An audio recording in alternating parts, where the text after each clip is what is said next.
Imagine this. A galaxy ruled by arrogance. A council of ancient species, believing themselves untouchable, dictating the fate of trillions. And humanity? A mere afterthought in their grand designs. Until now. It started as a warning. The Galactic Council issued an ultimatum. Humanity must disarm, surrender its military advancements, and submit to their rule. For the stability of the galaxy, they claimed. For peace. But peace was never their goal. It was control. You see, the Council had watched humanity's rise with unease. At first, they ignored us, dismissing us as another primitive race doomed to burn itself out. But we didn't. We climbed. We fought. We innovated. In just a few centuries, we leaped from a single planet to an interstellar force. Our technology rivaled civilizations millions of years older. Our will, unyielding. The Council could not allow it. When humanity refused to bow, they made an example of us. The skies over Earth darkened as war fleets emerged from hyperspace, blotting out the stars. The bombardment was swift, merciless. Millions perished in an instant. Cities crumbled into dust. And then, silence. The Council thought it was over. That humanity would break. That we would beg for mercy. But they had made a fatal mistake. They underestimated us. They forgot that we are a species forged in struggle. That every hardship, every war, every catastrophe only made us stronger. And now, with our homeworld scarred but unbroken, we stood at the edge of the abyss. And we chose vengeance. Every great journey starts with a few brave explorers. Right now, HFY Chronicles-849 is just beginning, and your support means everything. If you enjoy unraveling the mysteries of the universe, hit subscribe. It's free, and it helps us grow this community together. Humanity would not go quietly. The Council had declared war, and now we would answer. Our fleets, once hidden, emerged from the void. Weapons that defied the laws of physics ignited the darkness. Entire battle groups vanished in the first wave. We weren't just fighting for survival anymore. We were fighting for dominance. But the true horror for the Council? The Galactic Council watched in stunned silence as their fleets burned. Humanity had struck back with a ferocity they never imagined. The opening salvos of our counterattack had not just repelled their forces, they had erased them. For eons, the Council had dictated the balance of power in the galaxy. They had tamed warlike species, crushed rebellious worlds, and imposed order through sheer technological superiority. But when they attacked Earth, they made one fatal assumption: that humanity was like every other race they had subdued, that we would cower, that we would break. They were wrong. The first wave of human retaliation came from the hidden fleets stationed in deep space black sites, arsenals built in secret, beyond the Council's watchful eyes. Entire planetary defense stations, armed with experimental weaponry, had been waiting for this moment. And when the war began, we unleashed hell. Hypervelocity railguns, powered by magnetogravitic accelerators, turned warships into shrapnel before their shields could react. Planet-side defenses, once thought obsolete, struck back with precision-guided kinetic bombardments. Human-built AI warships, designed for rapid adaptation, learned Council fleet tactics in real time, exploiting weaknesses within minutes of engagement. The Council, for the first time in recorded history, was losing. But the true turning point came not in the cold void of space, but on the surface of a world the Council had already abandoned. The betrayal of the Rim worlds. Long before the war, humanity had been expanding into deep space, colonizing planets on the very edges of the Council's territory. We had terraformed barren wastelands, built cities on the frozen tundras of distant moons, and established outposts in systems no other species had dared to claim. We were explorers, pioneers. But to the Council, we were pests. So when the war began, they decided those frontier colonies were expendable. In a single coordinated attack, the Council bombed 17 human colonies out of existence. Millions of lives, scientists, farmers, children, wiped out in mere hours. Entire cities melted into slag, their distress calls cut off mid-transmission. But not all were lost. On a desolate world called Voria 7, a colony of 2 million civilians, was left to die. The Council fleet had disabled their escape vessels, deployed biological weapons into the atmosphere, and moved on, assuming that within days, the planet would be nothing but a graveyard. But they underestimated humanity's greatest strength. We do not abandon our own. When word reached the Terran High Command of what had happened, there was no debate, no hesitation. Every available warship was diverted. Every combat-ready soldier was deployed. The mission was clear. Voria 7 would not fall. And so, in the darkness of space, the single most daring rescue operation in human history began. Thousands of drop pods rained from the sky, carrying elite marine divisions clad in next-generation power armor. They hit the ground running, weapons raised, engaging Council extermination squads that had remained behind to ensure no survivors. Orbital artillery, raining down from human battleships in low atmospheric lock, wiped out entire regiments of enemy forces within minutes. The civilians, sick and starving, thought they had been left to die. But when they saw their defenders emerging from the smoke, their shattered hope ignited into something far more dangerous. Righteous fury. Those who could fight, fought. Those who could help, helped. Engineers repaired downed ships under enemy fire. Medics, overwhelmed and outnumbered, worked tirelessly to keep the wounded alive. And in the end, against all odds, we won. Voria 7 did not fall. It rose. The rescue of the colony sent shockwaves through the galaxy. The Council, expecting to see a species on the verge of extinction, instead witnessed something far worse, a species that refused to die. And this was only the beginning. Humanity had survived the first phase of war, but we weren't fighting for survival anymore. We were fighting for something greater, something the Council had never imagined. We were fighting for vengeance. We were fighting for justice. And now, we were coming for them. The Council had seen wars before. Brutal conflicts between rival empires, endless border skirmishes, and species-wide exterminations carried out with cold efficiency. But this was different. They had never faced an enemy like humanity. In their arrogance, the Council believed their technological advantage was absolute. Their war doctrines had been refined over millennia. Their fleets had subdued countless rebellions, and their forces had crushed entire civilizations before they could even dream of resistance. But they had never fought a species that evolved through war itself. Humanity was different, not because of our ships, not because of our weapons, but because of something far more terrifying to them. We adapted. The moment the war began, Earth's greatest minds, scientists, strategists, engineers, worked without rest, analyzing every battle, every enemy tactic, every technological flaw in the Council's war machine. Our fleets didn't just fight, they learned. Every battle lost was dissected, every enemy weapon reverse-engineered, every defeat transformed into a lesson, and then we turned their own power against them. The first major counteroffensive was launched at Xanthus Prime, a heavily fortified world deep within Council space. It was a fortress, a world whose orbital defenses had stood for 10,000 years, a world the Council deemed unassailable. It fell in 6 hours. The attack was surgical. Our cyber warfare units disabled planetary defenses before the Council even knew they were under attack. AI-driven strike craft, equipped with experimental stealth systems, infiltrated their atmosphere undetected. Entire squadrons of enemy warships were hijacked mid-battle. Their own systems turned against them. And then came the ground assault. The Council's forces had always relied on sheer numbers and overwhelming firepower to win battles, but against human infantry they were outmatched in ways they couldn't comprehend. Powered exoskeletons made human soldiers faster, stronger, deadlier. Swarm drones provided real-time battlefield intelligence, giving every soldier perfect situational awareness. Portable railguns shredded enemy armor like paper. And most terrifying of all, we fought with an intensity no other species could match.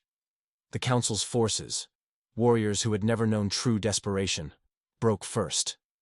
They surrendered, in droves, retreating from a battle they believed was unwinnable. In 6 hours, a planet they thought was untouchable belonged to humanity. It wasn't just a victory, it was a message. But we weren't just winning battles. We were doing something far more dangerous.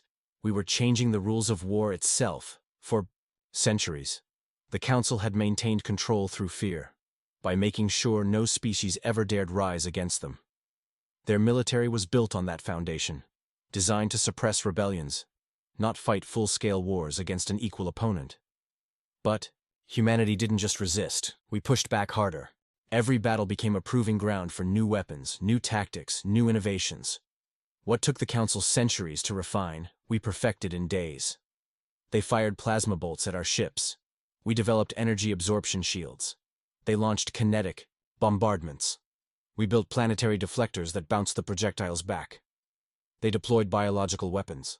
We engineered countermeasures before the first spores could take root. They escalated the war. We turned escalation into evolution. For the first time in galactic history, the Council wasn't just losing a war. They were losing control, and that terrified them. The fall of the Grand Fleet. In their desperation, the Council assembled the largest armada in history, a force so massive it darkened the skies of entire planets as it passed. Tens of thousands of warships, pulled from every corner of the galaxy, merged into a single, unstoppable force. They would not just defeat humanity, they would erase us. The fleet arrived in Sol, expecting an easy conquest. Their intelligence reports said Earth was weak, vulnerable, barely recovering from the initial bombardment. Those reports were outdated. The moment the Council fleet entered the system, they realized their mistake. It was a trap. Earth wasn't defenseless. It was a fortress. Hundreds of orbital defense platforms powered up, hidden in asteroid belts, disguised as debris, buried beneath the icy crust of moons. Saturn's rings shimmered for a moment, and then opened fire, revealing railgun emplacements powerful enough to shred entire dreadnoughts in a single shot. Mars, long thought a barren world, became the Council's worst nightmare. Its terraforming efforts had been a cover for something else entirely, a planetary-scale weapons platform. As the Council's fleet moved in, the surface of Mars erupted with missile fire, launching swarms of autonomous strike drones directly into their formations. And then, the hidden fleet emerged. The Council expected to fight a desperate, broken humanity. Instead, they faced the most advanced war machine ever assembled. The Battle of Sol was not a battle. It was a massacre. Council ships, their formations rigid and outdated, were torn apart by human squadrons moving faster than they could track. Their shields, designed to resist conventional energy weapons, failed against human railguns and gravimetric torpedoes. Within hours, the armada that was supposed to end humanity was burning in orbit. Their greatest fleet, gone. Their illusion of superiority shattered. And for the first time, the Council faced a terrifying truth. They weren't fighting for dominance anymore. They were fighting for survival. Humanity had done the impossible. We had turned the tide. But the war wasn't over. The Council still ruled the galaxy, and they would do anything to hold on to that power. But now, they weren't the ones giving ultimatums. We were. The Council's defeat at Sol sent shockwaves across the galaxy. For the first time in recorded history, the once untouchable rulers of interstellar civilization had suffered a catastrophic, undeniable loss. Entire species, once too terrified to oppose them, watched in stunned silence as the impossible unfolded. Humanity had beaten them at their own game.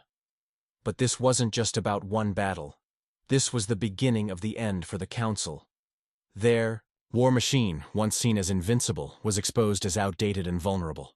Their fleet doctrine, reliant on overwhelming numbers and brute force, was torn apart by human adaptability.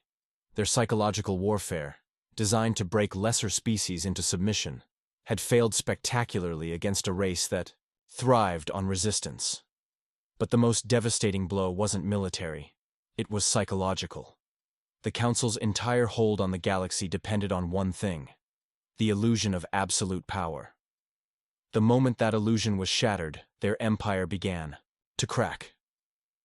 The uprisings, news of the Battle of Sol spread like wildfire. For centuries, species across the galaxy had suffered under the Council's rule. They had watched their homeworlds stripped of resources, their cultures suppressed, their advancements stolen. Some civilizations had been annexed outright. Others had been kept in a constant state of stagnation, never allowed to rise beyond. what the council deemed acceptable. And now they saw hope. The first to rise were the Drenari, a reptilian species whose homeworld had been under council occupation for over 1,000 years. Their people had been turned into a labor force, their warriors forced to serve in the council's auxiliary armies. But when they heard that humanity had destroyed the Grand Fleet, something changed. Entire Drenari garrisons mutinied overnight. Council warships, once patrolling their worlds with impunity, were suddenly ambushed by their own troops. Centuries of suppressed rage exploded in a storm of rebellion, and they weren't alone. On the mining worlds of Velos 9, the enslaved Zalkir people, an insectoid species considered too primitive for citizenship, rose up in the dead of night, seizing control of the planet's orbital defenses. The Council's security forces, long accustomed to keeping order through intimidation alone, were caught completely off guard. Velos 9 was free within a week. One by one, entire sectors began to fall. Revolts turned into full-scale uprisings. Uprisings turned into revolutions. And through it all, the Council was paralyzed. Their forces were spread thin, desperately trying to contain the chaos. But the more they fought to suppress the rebellions, the more fuel they added to the fire. And at the heart of it all was humanity. We weren't just another rebel faction. We weren't a species fighting for survival. We had become something far more dangerous. We had become the catalyst for galactic revolution. The fall of the core worlds, the Council's high command, once filled with arrogance and certainty, now faced the nightmare scenario they had never prepared.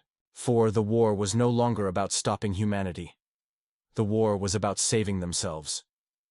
Desperate, they ordered every remaining fleet to pull back to the core worlds, the heart of their empire, where their most advanced warships, elite soldiers, and greatest strongholds resided. Their strategy was simple: hold the core at all costs. If they could keep the heart of their empire intact, they believed they could outlast the storm, regain control, rebuild, and crush the rebellion before it spiraled beyond their ability to contain. But there was a fatal flaw in their plan. By abandoning the outer systems, they had handed us the keys to the galaxy. And humanity wasn't about to let that advantage go to waste. The moment their fleets withdrew, we struck. We didn't just take planets. We liberated them. We didn't just overthrow the Council's rule. We replaced it with something better. On every world we freed, we armed the people. We trained them. We shared technology. We gave them the means to fight back. We weren't conquerors. We were builders. The rebellion wasn't just humanity's fight anymore. It was a movement. And with every planet that joined us, our forces grew stronger. By the time we reached the core worlds, humanity wasn't just leading an army. We were leading an entire galaxy. The final stand. The Council had spent thousands of years ruling through fear. Now, they were the ones afraid. Their last remaining fleets formed a desperate defensive line around their homeworld, Prime Taraxis, the capital of the Empire.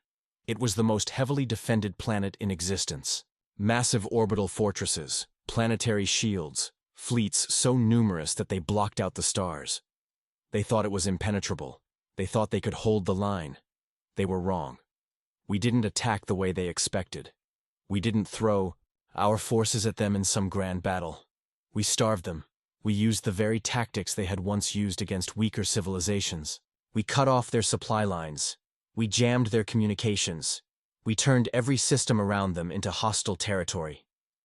For months, they sat in their fortress, waiting for reinforcements that would never come. Their people, once loyal, once obedient, turned against them. And then, when the Council's last fleet was at its weakest, we struck. The final battle wasn't a battle. It was an execution. The Council's greatest warships, their mighty dreadnoughts, their centuries-old strongholds, fell within hours. Their leaders, once untouchable gods of the galaxy, were dragged from their palaces and forced to face the people they had ruled through terror. The empire they had built over millennia was gone. Humanity had won. But this wasn't the end. Because now, with the Council fallen, there was one final question left to answer. What comes next? Would humanity rule as they had? Would we seize power for ourselves, Replacing one empire with another? Or would we build something better? The fate of the galaxy was in our hands. And the next chapter of history was about to begin. The Council was dead. Their fleets shattered. Their leaders executed or sent into exile. The galaxy had watched as their empire, a monolithic force that had ruled for thousands of years, collapsed like a dying star. But this was not the end. This was the beginning of something far greater.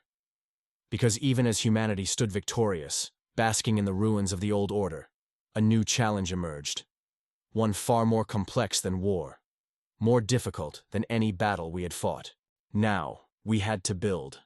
Now we had to govern. The chaos. After the fall, when the Council fell, so did every system they had controlled. Entire civilizations, once ruled under their iron grip, suddenly found themselves leaderless, lawless, and in disarray. Worlds that had never known freedom before struggled to understand what came next. On the industrial planets of Terrace 7, once the lifeblood of the Council's war machine, factory workers who had spent generations under forced labor now found their overseers gone. Some celebrated, some rioted, some turned on each other. On the trade hub of Zelthar Prime, rival factions vied for control over vital hyperspace lanes. Without the Council's presence to maintain order, piracy surged, with former mercenaries and rogue fleet captains carving out their own dominions in the void. And on countless other worlds, old wounds reopened. There were species that had been forced to serve as cannon fodder for the Council's military, who now sought vengeance against those they had once fought beside. There were civilizations that had been kept artificially weak, who now struggled to claim their place in the new order. In the absence of centralized rule, chaos reigned, and it was in that chaos that a new question emerged, one that no one had dared to ask before. What would replace the Council? The Galactic Assembly, humanity's first challenge. We hadn't fought this war to replace one empire with another. Humanity had always been different. We weren't conquerors. We weren't tyrants. We were something else. And so, as the dust settled, we did something no one expected. We called for unity. Representatives from every newly freed world were invited to a gathering unlike anything the galaxy had ever seen. The First Galactic Assembly. It was held on a neutral planet, Vordros III, a world that had suffered under the Council's rule but had no strategic importance. It was a symbolic choice. A place where no one had power over another. Thousands of species came. Some were leaders of entire civilizations.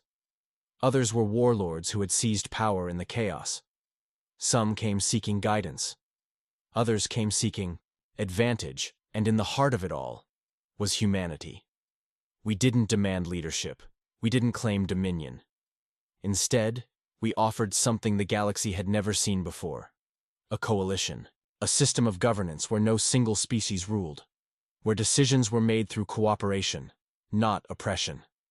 It was an idea radical beyond measure, and it was met with resistance.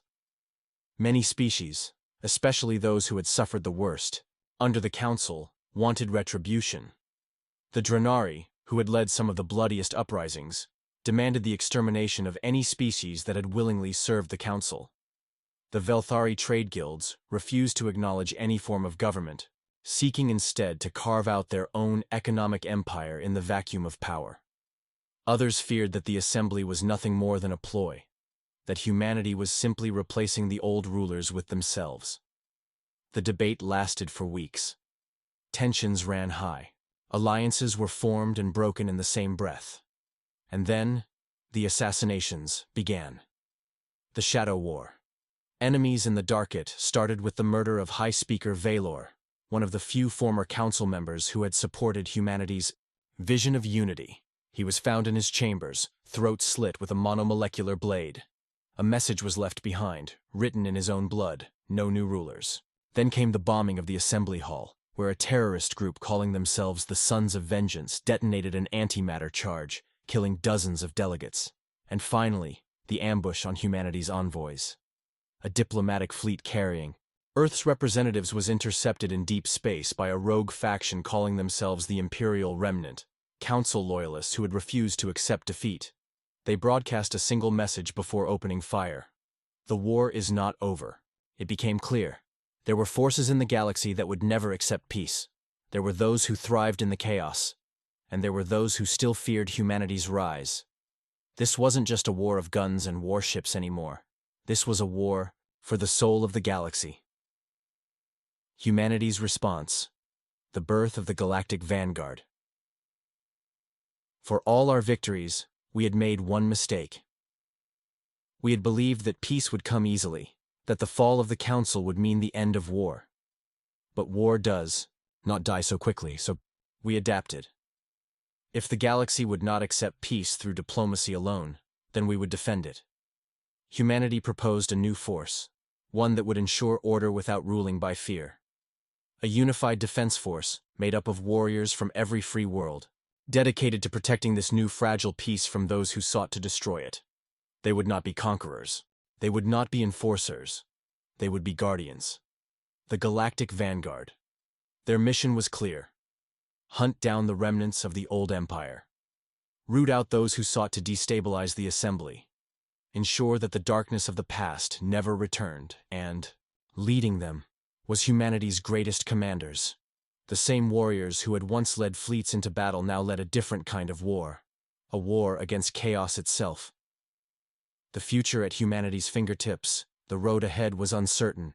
There were still those who resisted unity, who clung to old grudges, who saw the fall of the Council as an opportunity for their own power. There were those who saw humanity as a threat, a species that had shattered the old order, and could just as easily become a new tyrant. And then, there were the unknown dangers that lurked beyond the galactic rim. The Council had spent thousands of years keeping their eyes inward, focused on their own dominion. But humanity was different. We had always been explorers. And now, with the Council gone, with the galaxy at our fingertips, there was something else waiting for us, a new frontier, a new mystery, and perhaps something even greater than war. Because for the first time in history, the galaxy belonged to the free. The war had ended. The Council was no more. But the struggle to shape the future had only just begun. With the rise of the Galactic Assembly and the formation of the Galactic Vanguard, humanity had taken its first steps toward creating a new order, one built not on conquest, but on unity. Yet, even as the ashes of the old empire cooled, new threats emerged from the shadows. This was not the story of a single battle. This was the war for the fate of the galaxy itself. The Great Division, fault lines in the assembly. From the moment the Galactic Assembly was formed, it was fragile. Not every species wanted unity. Not every world believed in peace. And as the debates raged within the halls of the assembly, cracks began to form. The three major factions emerge. The assembly quickly split into three major factions, each with their own vision for the future. The Architects of Order. Led by a coalition of former resistance leaders, the Architects believed that the only way to prevent another empire from rising was through strict governance. They argued that peace could not be maintained without structure, that a strong central authority was necessary to keep the galaxy from falling into chaos. Their solution? A unified galactic government, where all civilizations had representation, but ultimate decisions would be made by a central governing body, the Free Star Coalition. This group, primarily made up of smaller, newly freed civilizations, believed that any centralized government was a path back to tyranny. They pushed for a loose alliance, where each world remained independent but cooperated, on defense and trade. Their fear was clear. If one species or faction ever gained too much power, history would repeat itself. The Dominionists. The most controversial faction, the Dominionists were made up of species that had benefited under the Council's rule and still sought power. Some of them openly advocated for a new empire, one that would be more fair, but still ruled by strength rather than diplomacy. Others were more subtle, infiltrating the assembly to undermine its unity, ensuring that no true balance of power could ever be established. The fragile peace between these factions was tenuous at best. But then, the first coup attempt happened. The assassination of General Kaylor, a Velthari war hero and one of the most respected members of the assembly, had spent months trying to broker peace between the factions. His goal was simple: to prevent another war. But there were those who did not want peace. On the eve of what was supposed to be a historic treaty signing, Kaelor's flagship exploded in orbit over Vordros III. Thousands died in the blast. The message was clear. Someone wanted war, and war was exactly what they got. The First Assembly War, civilizations collide. The death of Kaelor ignited the first internal war within the Galactic Assembly. The Architects of Order blamed the Free Star Coalition, believing that radicals within their ranks had sabotaged the peace talks to prevent centralized rule. The Free Star Coalition, in turn, accused the Architects of staging the attack themselves, using Kaelor's death as a justification to seize power. Meanwhile, the Dominionists worked in the shadows, feeding both sides false intelligence, secretly supplying warlords with weapons, and ensuring that neither faction could claim victory. The fighting started in the Rim systems. The industrial world of Zevra 9 fell to an architect-led fleet, forcing its people into submission. The asteroid colonies of the Trelvar Expanse were bombarded by Dominionist mercenaries, disguised as Free Star forces. The shipyards of Colaris, one of the largest naval production sites, were torn apart in a battle between rival fleets, leaving thousands of ships unfinished and drifting in space. The Assembly, which had once been a beacon of hope, was now at risk of collapsing before it had even truly begun. And the only force standing between total galactic anarchy was humanity. Humanity's gamble, the Iron Pact. We had fought to free the galaxy, not to rule it. But now, we faced a choice. We could stay out of the conflict, allow the factions to destroy each other, and emerge as the sole remaining power. Or, we could intervene. It was a decision that split Earth's leadership. Some argued for isolation, believing that humanity had already done enough and should focus on securing its own borders. But the soldiers, the veterans who had fought to bring the Council down, knew better. If the Assembly fell, the galaxy would descend into endless war, and so humanity made its choice. We would end the war before it consumed everything.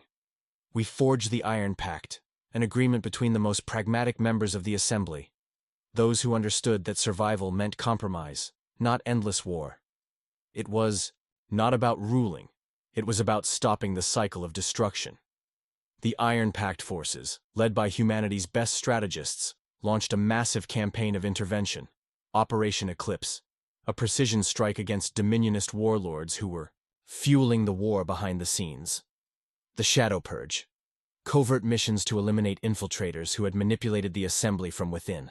The Siege of Zelther Prime, a brutal but decisive battle that ended the most violent front of the war. After 5 years of conflict, the First Assembly War came to an end, and in its place, a new order was finally established. The New Galactic Order, a hard-fought peace. The war had cost millions of lives, entire worlds had been scarred.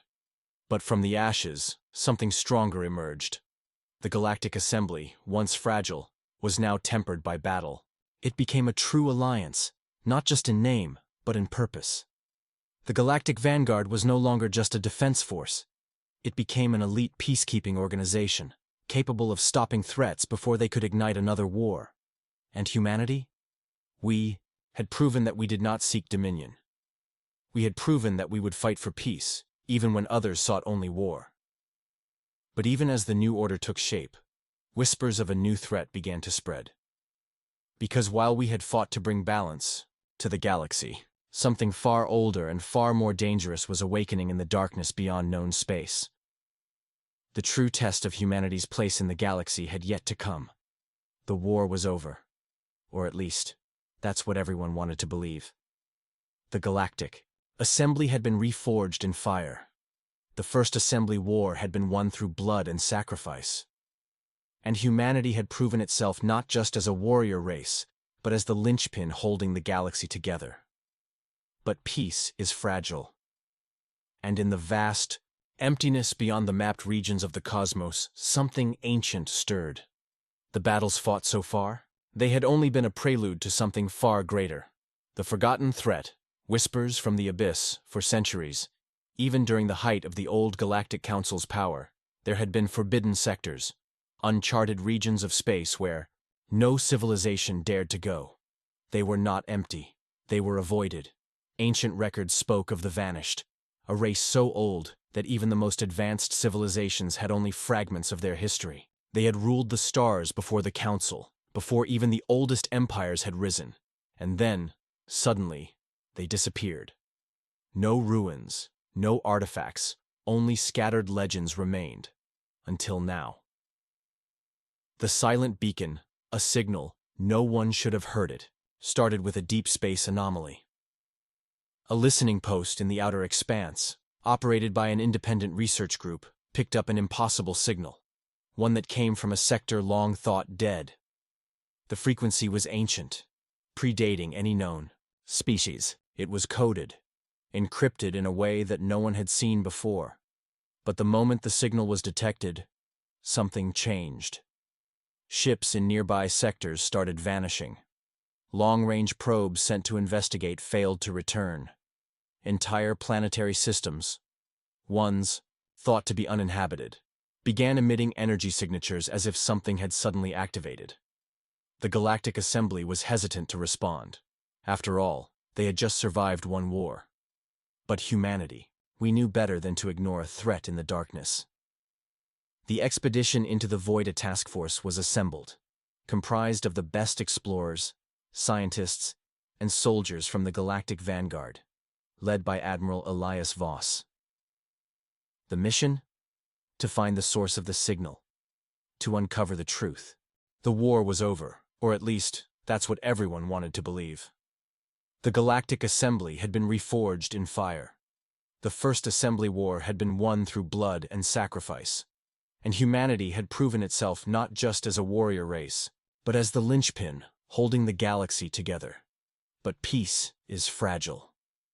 And in the vast emptiness beyond the mapped regions of the cosmos, something ancient stirred. The battles fought so far, they had only been a prelude to something far greater. The forgotten threat, whispers from the abyss, for centuries, even during the height of the old Galactic Council's power, there had been forbidden sectors, uncharted regions of space where no civilization dared to go. They were not empty, they were avoided. Ancient records spoke of the vanished, a race so old that even the most advanced civilizations had only fragments of their history. They had ruled the stars before the Council, before even the oldest empires had risen. And then, suddenly, they disappeared. No ruins, no artifacts, only scattered legends remained, until now. The silent beacon, a signal no one should have heard it, started with a deep space anomaly. A listening post in the outer expanse, operated by an independent research group, picked up an impossible signal, one that came from a sector long thought dead. The frequency was ancient, predating any known species. It was coded, encrypted in a way that no one had seen before. But the moment the signal was detected, something changed. Ships in nearby sectors started vanishing. Long-range probes sent to investigate failed to return. Entire planetary systems, ones thought to be uninhabited, began emitting energy signatures as if something had suddenly activated. The Galactic Assembly was hesitant to respond. After all, they had just survived one war. But humanity, we knew better than to ignore a threat in the darkness. The expedition into the Void task force was assembled, comprised of the best explorers, scientists, and soldiers from the Galactic Vanguard, led by Admiral Elias Voss. The mission? To find the source of the signal. To uncover the truth. But what they found changed everything. As the fleet ventured deeper into uncharted space, they encountered the first derelict megastructure, a massive construct orbiting a dead star. It was a planet-sized station, built from materials no known species could have forged, and within its silent halls, they found the first evidence of the vanished. Or rather, what had become of them. The truth about the vanished. They had not disappeared. They had been consumed. Inside the station, the Vanguard teams found organic remains, twisted and altered beyond recognition. DNA scans confirmed that these beings had once been highly advanced, but something had rewritten them at the molecular level. Then they found the records. Buried deep in the station's data core was a warning, left behind by the last survivors. of the vanished civilization. It told of an entity, something that did not conquer, did not wage war, but instead assimilated all life it encountered. It did not leave ruins. It did not leave survivors. It left only silence. It was not a species. It was a hunger, and it was waking up. The arrival of the Devourers. The moment the Vanguard retrieved the data, the stars themselves seemed to react. Something had noticed them. It started with a single vessel, appearing without warning, a dark, twisted construct that pulsed with unnatural energy. Then, hundreds more arrived, emerging from the dead void like a tide of darkness. The fleet barely managed to escape, but they had seen enough. The Devourers, what the last of the vanished had called them, were real, and they were coming. The Galactic Assembly's response, fear and denial. When the fleet returned, battered and broken, they presented their findings to the Galactic Assembly. But instead of unity, the response was panic. Some leaders dismissed the findings as exaggeration. Others believed it was humanity's way of seizing more power, and some, especially among the Dominionist remnants, refused to believe that anything could threaten their carefully rebuilt empires. It was history repeating itself. The Assembly delayed, debated, but humanity did not wait. The last war begins. The battle for survival, as the politicians argued. Humanity mobilized. We had seen the warning signs before. When the Council had tried to suppress us, we had fought back. When the Assembly nearly collapsed into civil war, we had held it together. And now, as an existential threat loomed over the entire galaxy, we would not wait for permission to act. Humanity's fleet launched a preemptive strike against the first wave of Devourer vessels. It was a massacre, but not in the way anyone expected. For the first time, the galaxy saw the true power of the Devourers. Their ships were not ships at all. They were living constructs, ever-shifting, ever-changing, adapting with every shot fired against them. Weapons that destroyed one were useless against the next. They did not communicate. They did not surrender. They only advanced. Within a month, entire sectors fell. Worlds burned. The Assembly could no longer deny the truth. The final war for the galaxy had begun. The Iron Shield, humanity's last stand, it became clear that no single species could stop the Devourers. Not humanity. Not the Velthari. Not the Assembly. The only chance of survival was absolute unity. And so, under humanity's leadership, the Iron Shield Doctrine was enacted. The largest fleet ever assembled was formed, bringing together former enemies, rivals, and allies alike. The greatest scientific minds worked together to develop new weapons, ones that could adapt as quickly as the Devourers did. The Vanguard transformed from a peacekeeping force into the last hope for galactic survival. This was no longer about politics, no longer about power. This was about existence itself, and at the center of it all, humanity. Because we had always been the ones willing to fight when no one else would. And this time, we would not fight for domination. We would fight for everything. But even as the first great battles of this final war began, a terrifying question loomed. Could the Devourers truly be stopped, or had humanity, for all its victories, only delayed the inevitable? The answer would determine the fate of the galaxy.